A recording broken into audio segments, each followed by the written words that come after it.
nag-aapak ko kasi may gusto akong humingi ng advice sa'yo eh. Bakit anong nangyari? Kung seryoso to ha, pero ano eh, parang ito, hindi ko nga alam eh kung ano yung dapat kong gawin. Kasi yung balahibo ko sa babae, nalaglag lahat. Kaya, kasi, ano lang yun eh. Hindi kasi ako, balahibo. Parang 12 lang, 12 lang yung balahibo ko sa baba. Tapos, yung last week kasi, nalaglag yung isa kasi na-stress ako. Yun kasi yung, ano ba yung dapat kong gawin para mas makapal, bastos ka, hindi. Hindi, totoo yun eh. Gusto ko, hindi kasi ako bastos eh. Totoo. Kung ano bang mga herbal o ano pong dapat kong gawin. Hindi kailangan ng herbal, ma'am. Oo, wag mo ugaliin magkiskis pahid. Hindi naman ako nag-remove yung mga balahibo ko sa baba. Sabi ko, 12 ma'am, lang kasi. Totoo yun. 12 lang. sige mamaya para mapatunayan natin, ipakita mo sa akin. Dito sa live. Hmm. Ipakita ko nga. Hindi. May mamaya bang dito sa live? Okay, okay. So, ibig sabihin, kumbaga hindi siya natural ang pagtubo dahil 12 lang ka talaga yung buhok mo. Mabilang lang talaga, oo. Tapos yung last week kasi na-stress ako, nalaglag yung isa.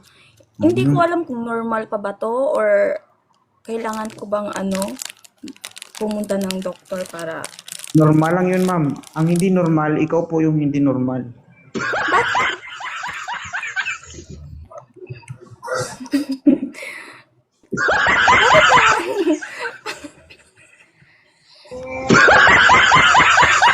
Kasi ilang beses, totoo po yun Ning 2.0.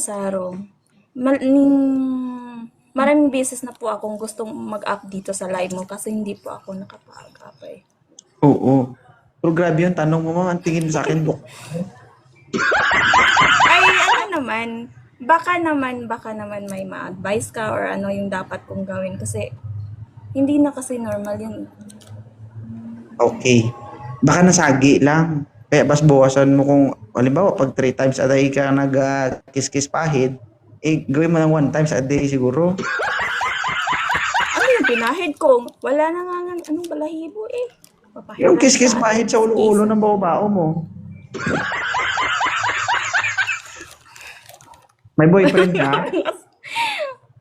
Wala akong boyfriend. O, kaya nga, kiss-kiss pahid na lang talagang mangyayari sa'yo. Kasi yung dati, iniwanan ako ng boyfriend ko kasi pinaalam ko sa kanya yung kung ano talaga ako. So yun, Ano ka pag man? alam niya na may sakit ako ng ganyan, na parang nanglaglag yung lahat ng mga balahibo ko, yun. Naghanap siya ng iba na mas makapal na balahibo.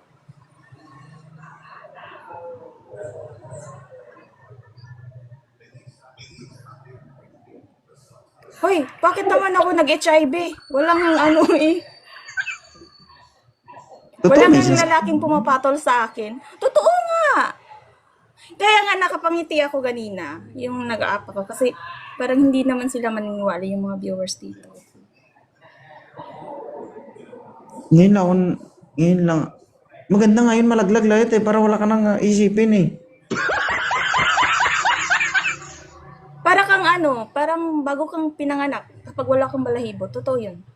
Hindi nga, normal ang may balahibo. Pero kung iniisip mo na nalaglag yung isa, problema mo, dapat nga malaglag na lang lahat para wala ng buhok. Kung yan ang problema mo mamaya, magkita ba tayo ba? Magdala ko ng tiyan, bunutin ko na lang lahat. Kaya, kaya ko namang bunutin lahat eh. Kaya Ay, ko namang sweet. bunutin lahat. Ang kaso lang gusto kong may balahibo. At ito yung nangyari sa akin. Parang iwan ko. Kaya nga Kakaiba. nag-up ako dito kasi Yung iba ma'am, gusto nila walang balahibo. Ikaw, gusto mo walang balahibo.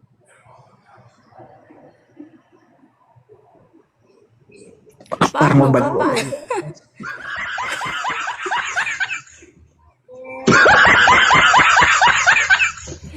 Kaya try ko kasi, yung nakarang araw, tinatry kong naggumamit ng shade para matubuan siyang parang mas makapal. Hindi nga Oh, eh. 'Di ba kapag sinishiban mo, parang madami yung ano, balahibong. Yun, hindi pa rin. Iwan ko. Pinipigilan ko lang yung sabihin Mag, ko, guys, baka makasakit ako eh. okay lang kahit masaktan ako. Hindi kasi yun naka-apekto sa akin. Normal lang. Ngayon lang ako nakakita ng nakarinig ng ganyan na 12 lang yung balahibo sa ano. 12 lang. Binilang ko kasi, yung ano, tumingin ako sa salamin doon. Ginaganon ko, 1, 2, 3. Uy, grabe.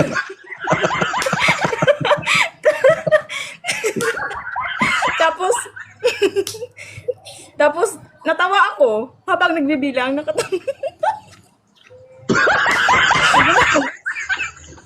Maganda. Ganon. Di ko mo talaga hindi ko mo talaga lubos maisip niya. Parang totoo na hindi ko alam kung, Kaya nga, ganina sinabi ko. hindi ko alam kung saan yung problema mo, sa baba talaga o sa taas. Ano ibig sabihin mo sa taas? Problema ako sa utak? Hindi ko nga maintindihan, ma'am eh. Kaya nga nag-iisip ako eh. Hindi, sinasabi ko nga, ang gusto ko lang is, ano yung dapat kong gawin alam ko naman na hindi ka, doktor, pero sa opinion mo lang yung gusto ko. Magpa-OB ka, ma'am. Bakit? Ha? Ano, ma'am? Baka may mga opinion ka na dapat ito Sabi ko, yung ma, ilagay or mga, punta ka ng OB.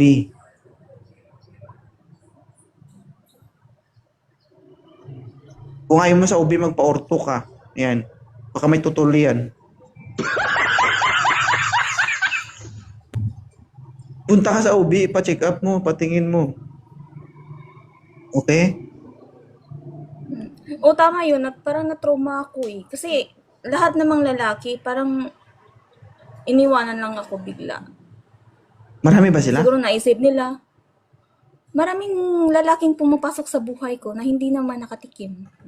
Kasi hindi ko naman pinatikim, pinaalam ko muna. Sakit ka sa brain cells ko, ma'am.